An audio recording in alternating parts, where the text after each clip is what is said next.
JSC did its work of vetting, interviewing and recommending judges and magistrates for appointment by the president. And the Constitution is very clear. It says that when the JSC does its work, the president shall appoint the people recommended to him by him or her by the judicial JSC. So the fact that the president here has no leeway. He had only one option, or just to appoint. He had no luxury of cherry picking, saying I'm going to appoint this and not the other one. Because first of all, his appointment, his role as an appointing authority is just honorary.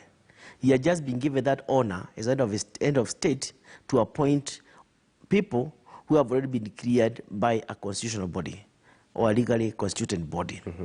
The other thing is that if the president is citing information that the 6 judges has got issues of integrity yeah. And these issues have been raised by the NIS, does it mean that because the public has a right to know the issues, is it going to make the issues from NIS public so that people can be able to analyze and get themselves and satisfy themselves, yes, the president and appointing this, although you are no luxury of not appointing them.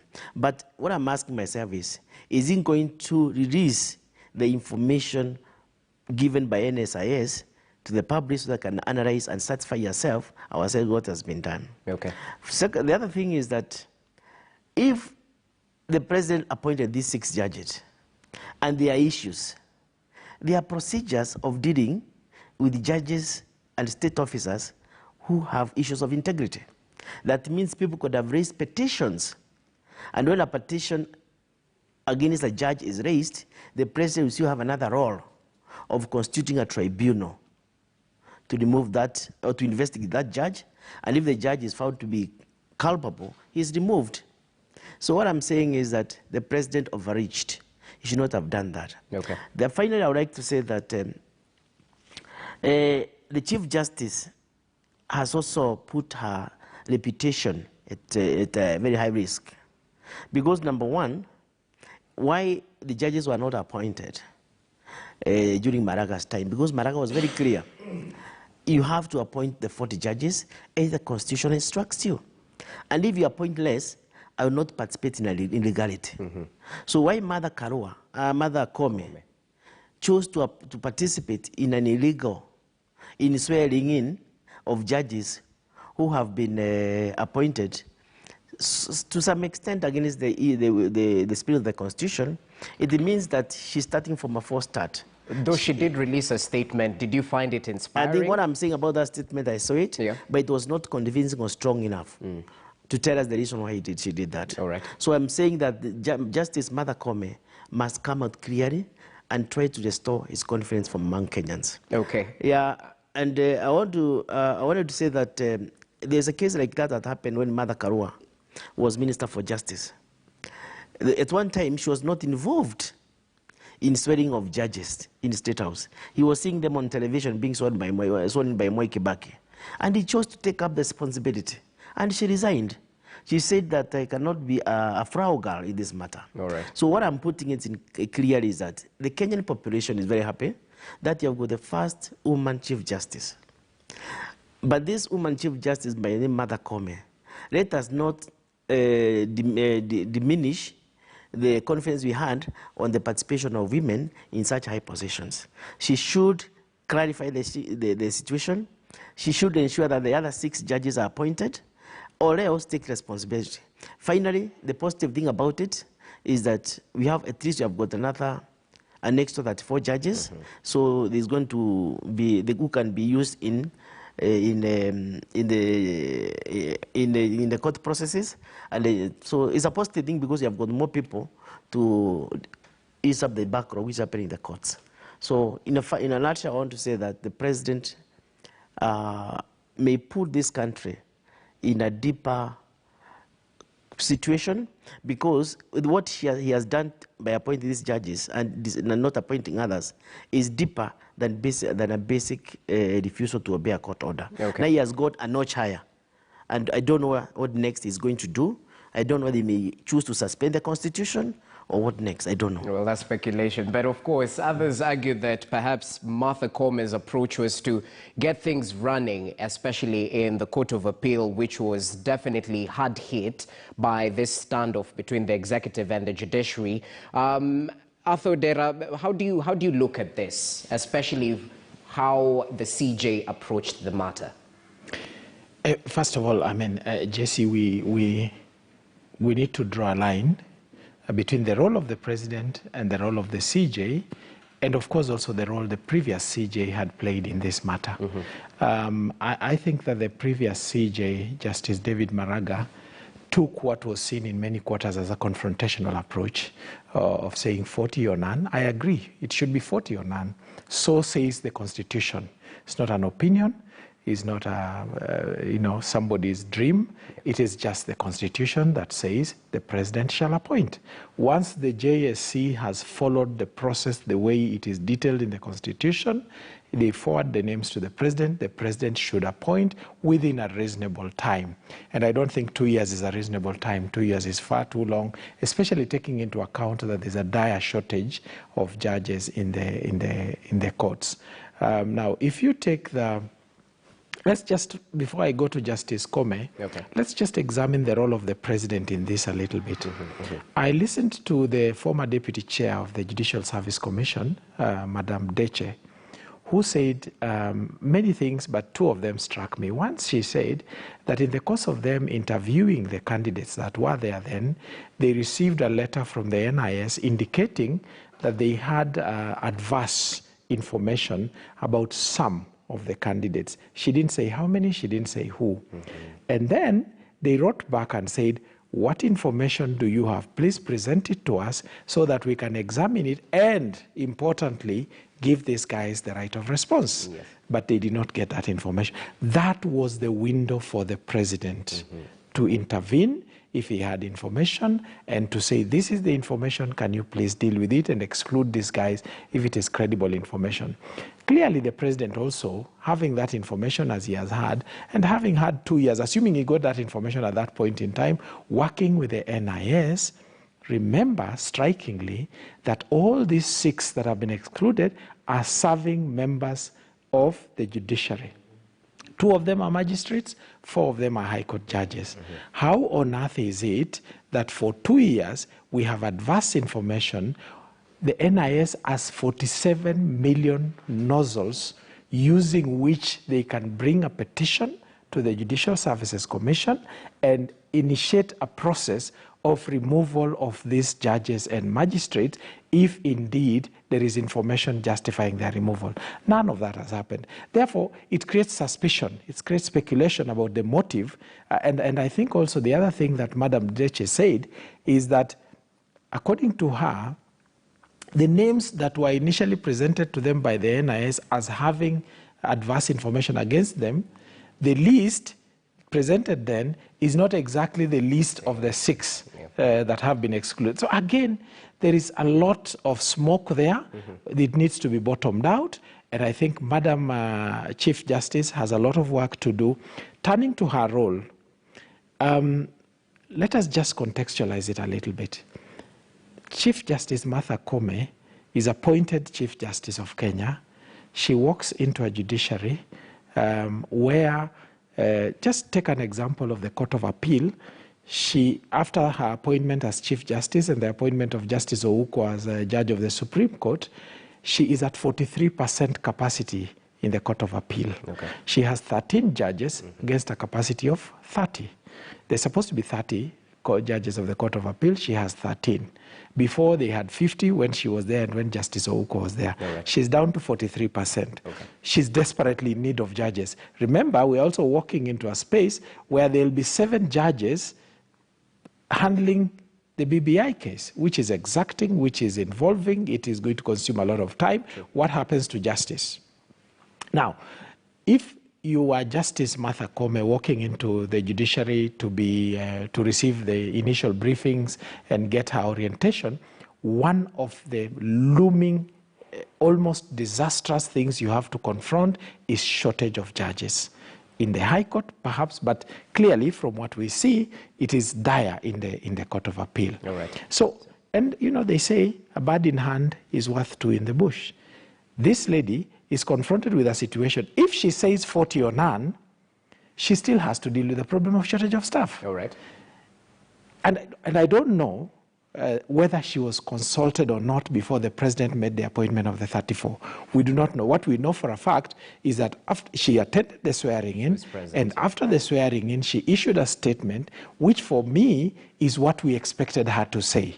To say, Mr. President, we want you, in accordance with the Constitution, to appoint the remaining 6. If there are issues, there is a procedure for dealing with them in respect of the Constitution. Now, for me, what Justice Martha Koome did, and you know, people say, you know, she has damaged her legacy. Legacy doesn't sit in front of you. Legacy sits behind you. The poor lady has just started.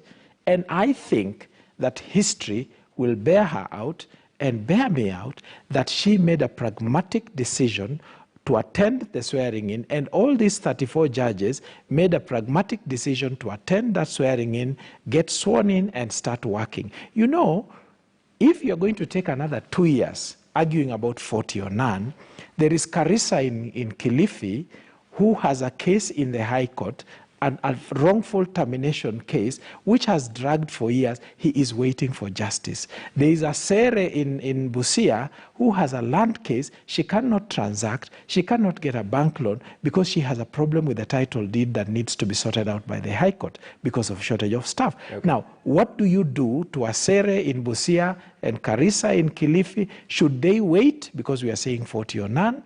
Should they not wait? But I think all this at the compromise of rule of law, because it is a pragmatic decision. Constitution without constitutionalism. You know? Remember, constitutions and laws are made for men, not men for constitutions and laws. Okay. I think Justice Martha Koome made a pragmatic decision. I will take what I have been given, but I will continue to fight for what is constitutionally correct. All right. Now, just a little addition to that. If you are to look at that in terms of delivery of service to the people of Kenya, and you ask Justice, if you are to ask every Kenyan who needs services from the judiciary, would you rather have the judiciary plus 34 now and then continue with the matter that is outstanding constitutionally, or would you rather withhold the 34 and fight a battle that takes you to a place where you don't know where you're going to end up? But I think the other thing that pops out of that, Jesse, is it underlines the fact that Justice Martha Koome, to me, seems to be adopting a different approach to fighting for the independence of the judiciary. All right. She's adopting a different approach to ensuring that the Constitution is respected. You know, not every misunderstanding or difference needs to end up in confrontation, or you don't need to be, militant about everything. Okay. There is a role for diplomacy. There is a role for charm. There is a role for soft power. And I think Justice Koome, if she adopts that path, remember, the people in the executive, the president, they are human beings. The moment they realize there is a diplomatic approach that tends to come to a middle ground while respecting the Constitution, she will succeed in creating a constructive relationship with the executive and the legislature, which is good for this country, and she will succeed in getting funding for the judiciary and to activate the judiciary fund, which she needs desperately, and she will succeed if the judiciary and the executive and the legislature are united in purpose, even while respecting the independence of each, it is much easier to unite Kenyans. Okay, but at what cost? That would be the question. Kyoko, talk to me about this. I said while respecting the independence. While respecting. Yeah. Okay. Kyoko, allow me to ask, even as you add your point, does a presidential opinion supersede a court order in one or the other?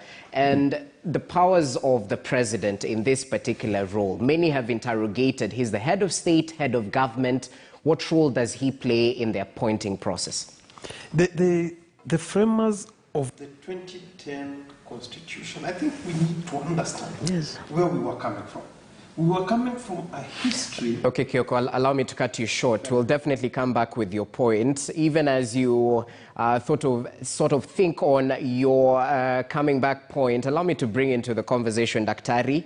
Perhaps the same question or similar one in terms of the president's role in this particular process. I know you mentioned it's more mechanical of sorts, but looking at the relationship between the three arms of government, judiciary, executive, and the legislative arm, do you think the executive rather has emasculated these other arms of government in one way or the other?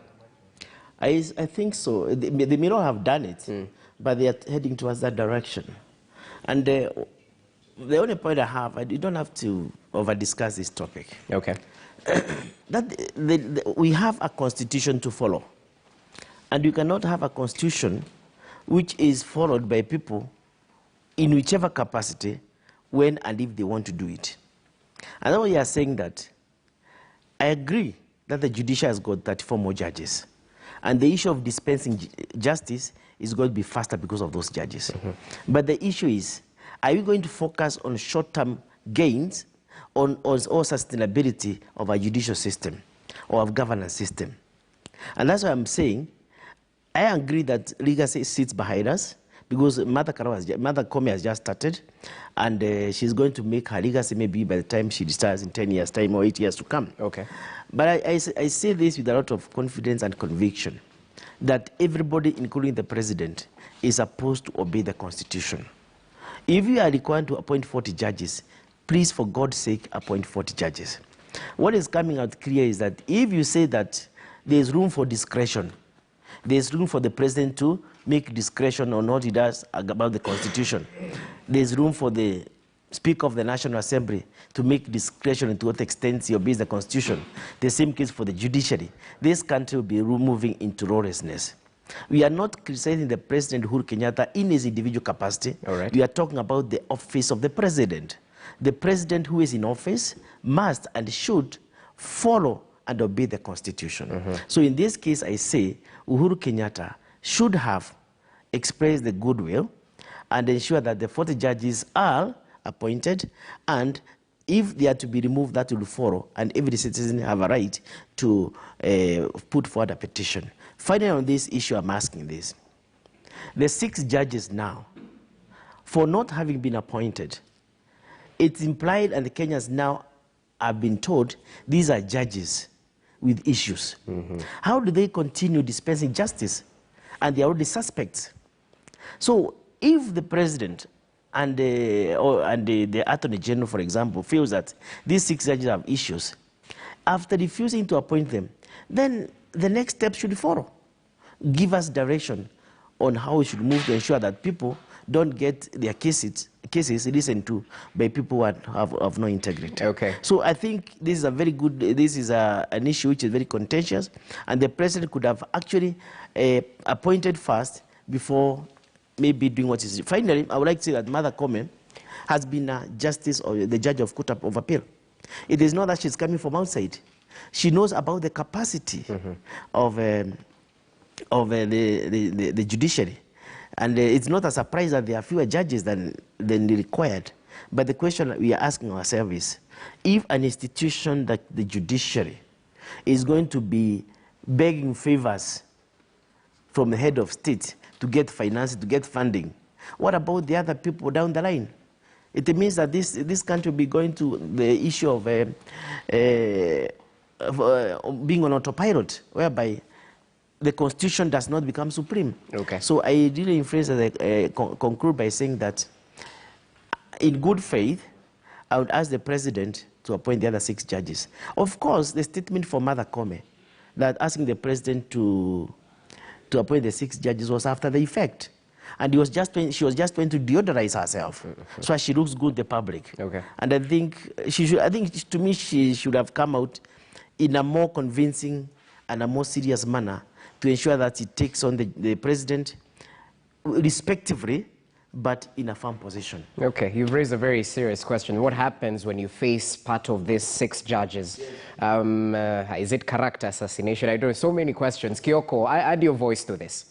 I think at that point when we started this conversation, I was saying the drafters of the Constitution have a history. Yeah. The Kenya Constitution has come about with a history from a practice of the former president using to appoint his people. And there's a particular judge who said that justices were appointed, or high court judges were appointed on issue of quota-based system.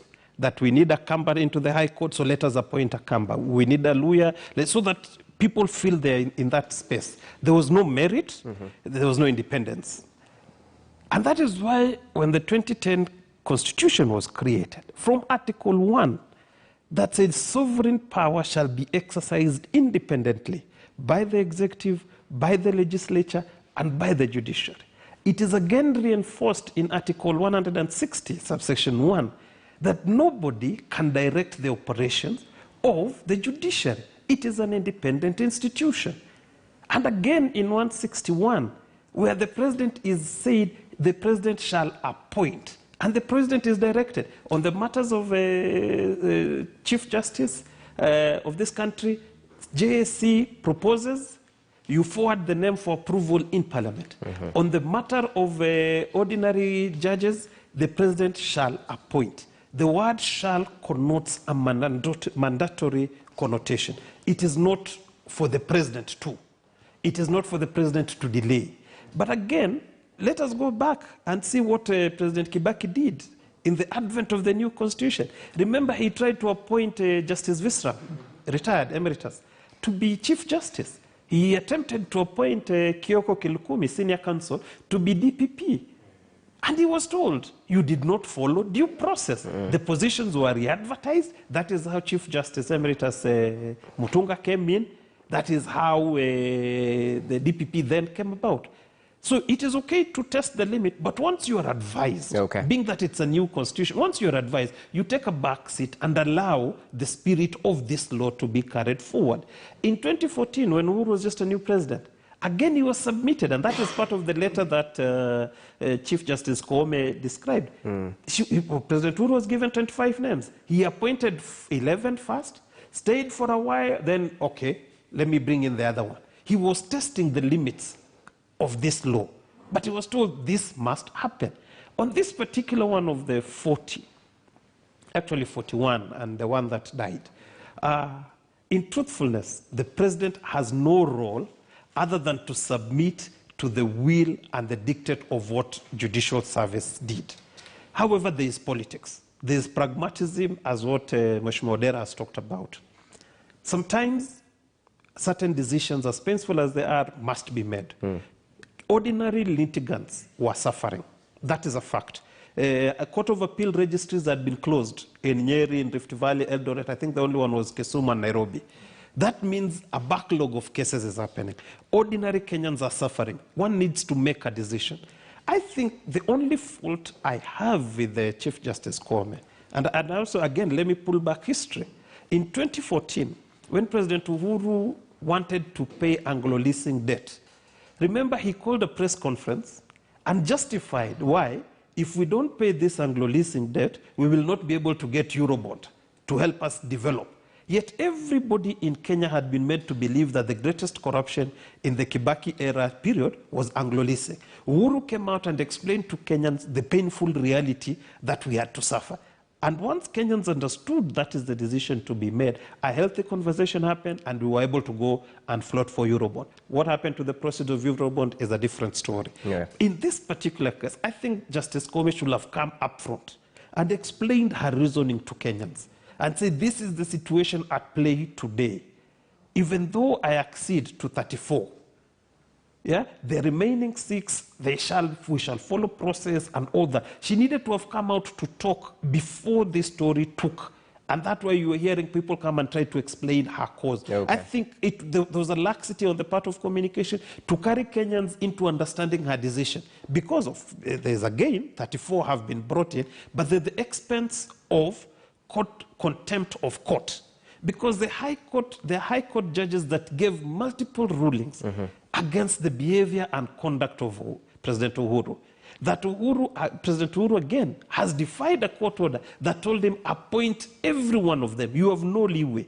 And he appeals, because there's a pending Court of Appeal matter that is going on. Yeah. The Court of Appeal has not pronounced it on what he does. He then goes ahead and unilaterally decides, out of the 40, I'm appointing 34. Mutadu.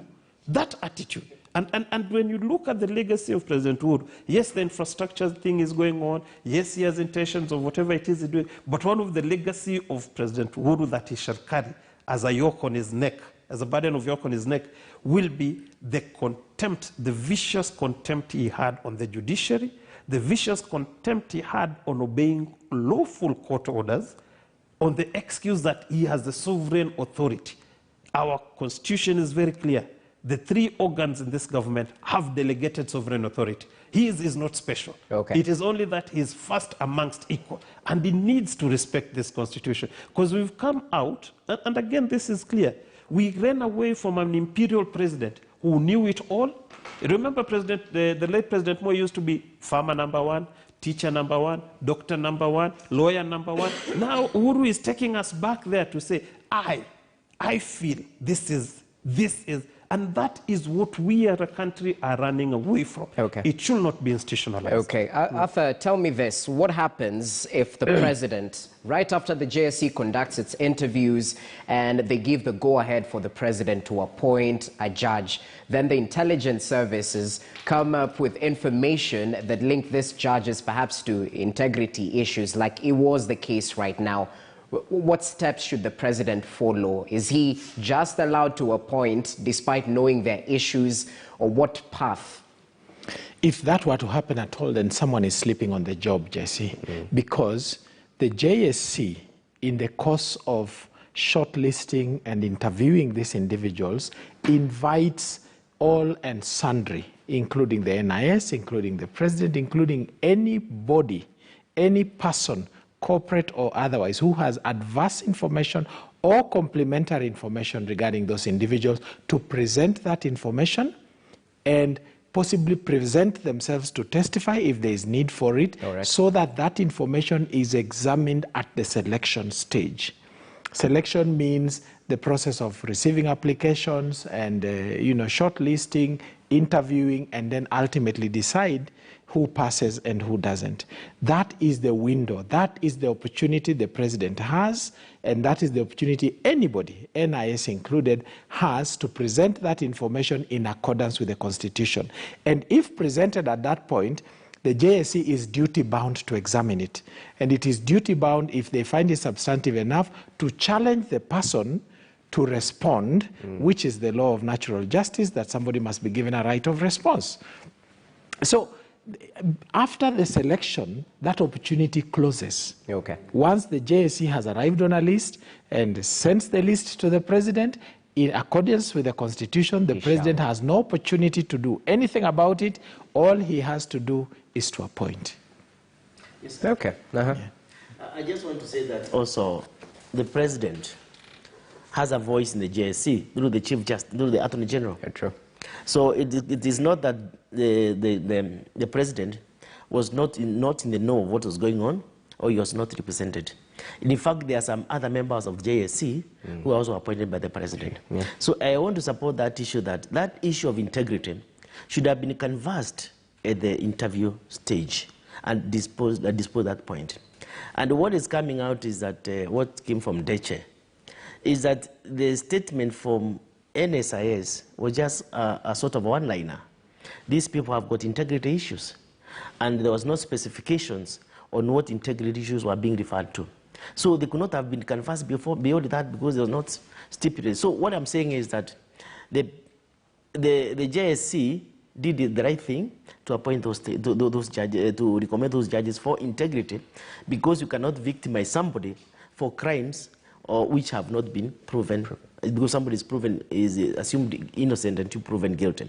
I also want to say that the same speed at which the president appointed Justice Martha Koome, because Martha Koome was appointed barely 2 hours after being vetted and passed by Parliament, it would be the same speed by which other judges could have been appointed.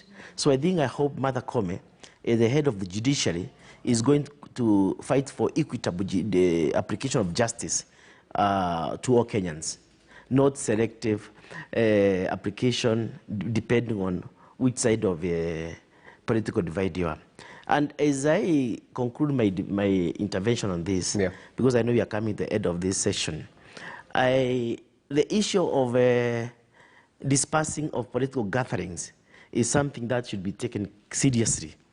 And Mother Koome, as a senior most judge, should be able to pronounce herself on this. Because you have seen a violation of people's rights. Like, for example, when UDA people meet for a small meeting, they are dispersed. When people of the service party, like it happened in Meru the other day, when 50 of them meet, following the social distancing rules, they are dispersed. So I want to say that also, let us not use COVID to misgovern this country. Let us address the issue of COVID in a way that with the intention of eliminating it. Let us look for vaccines. Let us enforce or promote or encourage people to follow the read-down protocols. So I'm saying this because the Justice Department has a lot of work to do, because the freedom of citizens of this country is being violated day in, day out by some people in this government who enjoy some sort of impunity. Okay, interesting. You'd allow me, please. I think there's a maxim within law that says that members of the judiciary or high court judges must be as clean and above reproach as the Caesar's wife. That's a maxim that has always operated. Now, when there is a dossier, whether real or imagined, that cast aspersions on certain members of the judiciary, the question is not about the dossier anymore. It is about why, as a responsible person, are you allowing these people with questionable issues, whether real again or perceptional, to continue operating after you've been told about this thing, unless you are gaining from the misintegrity of these people. Because they become easy to manipulate. The moment you know Kioko has this and these skeletons, and you want me to continue serving in a particular role, it's because you're gaining advantage by me sitting in that position. So the question should have been, the moment President Uhuru was involved and was informed, or the moment the Judicial Service Commission was told about the integrity questions about this particular 6 members, what steps did they take? And that should be the question that all of us now must start conversing. Yes, we'd like the law to be respected. Yes, we'd like them to be reappointed or appointed. But even if they're not appointed, what steps are being taken today to ensure that their integrity concerns are addressed? Because what happens to a litigant appearing in front of Justice Odunga? And I'm picking him haphazardly with no malice or anything, happens before him and brings in that question of integrity. And how many decisions will the people go into Court of Appeal or Court of Appeal questioning integrity and saying, oh, the reason this particular judge gave this ruling because there is an allegation of impropriety. So let us not joke around with it, because judiciary, the hallmark of judiciary is a neutral arbiter and again integrity. The moment you tamper with the integrity of any one of them, you tamper with the integrity of the judiciary. So either they be removed, the matters of integrity, because we've seen a lot of, in the social media, a lot of negative publicity, a lot of innuendos going into the characters of these 6 people. The best that can happen, really, in a responsible manner, is investigating, creating a tribunal, whether those issues exist or not. Once they are proved not to be there, go ahead and do the logical, lawful thing, which is to conclude the appointment. Author, as you finalize and perhaps as you give us your closing remarks, talk to us about the dangers of an overbearing executive, especially with one that approaches it as is protecting austerity in one way or the other. Well, what dangers might we be exposed to? The executive poses a danger to the independence of the judiciary and also to the independence of the legislature. If you have an overbearing executive, in essence, at the end of the day, these other arms of government will be unable to function. And remember, these different arms are designed to check each other and in a sense to support each other so that the people of the country can get the services they deserve and can enjoy their rights the way the Constitution provides. And therefore, it is important that there are checks and balances. The judiciary must check itself, the legislature must check it, and the executive, most importantly, must check itself, because it is the executive usually that holds the instruments of power in a large way and therefore can affect the others. If you take the judiciary, for example, the executive provides security and provides a number of infrastructure and so on and amenities to the judiciary and so on, and to the legislature as well, so they can manage. But there's an important point, especially for the judiciary. Independence of the judiciary does not only mean independence from the legislature and the executive.